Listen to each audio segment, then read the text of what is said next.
क्या आप जानते हैं, अगले जन्म में वैज्ञानिक नहीं बनना चाहते थे? आइंस्टाइन ही तो सुनिए, हम आपको बताते हैं।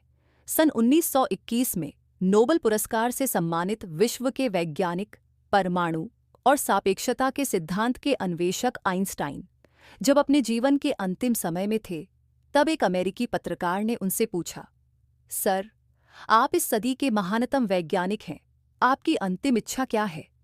अगर पुनर्जन्म हो तो आप अगले जन्म में क्या बनना पसंद करेंगे? आइंस्टाइन कुछ पल सोचते रहे और बोले, कुछ भी बनूं, पर वैज्ञानिक नहीं बनना चाहता। पत्रकार को यह बात सुनकर बहुत आश्चर्य हुआ। पत्रकार ने फिर पूछा, सर, इतने बड़े बड़े आविष्कार करने के बाद आप वैज्ञानिक क्यों नहीं बनना चाहते? ऐसा क्यों? आइंस्टाइन थोड़ा मुस्कुराए, फिर गंभीर होकर बोले, मैंने न जाने कितने वैज्ञानिक तथ्यों व सत्यों की खोज की और अपना सारा जीवन उसी में व्यतीत कर दिया। लेकिन अब मुझे अनुभव हो रहा है कि जीवन के उस पड़ाव पर स्वयं खाली ही जा रहा हूं।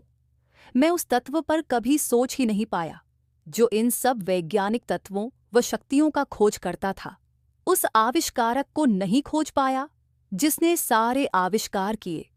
उन्होंने आगे कहा, मेरे मर जाने पर आइंस्टाइन तो नहीं रहेगा, पर मेरे से वह तत्व खोजना रह गया जिसने मुझे आइंस्टाइन बनाया।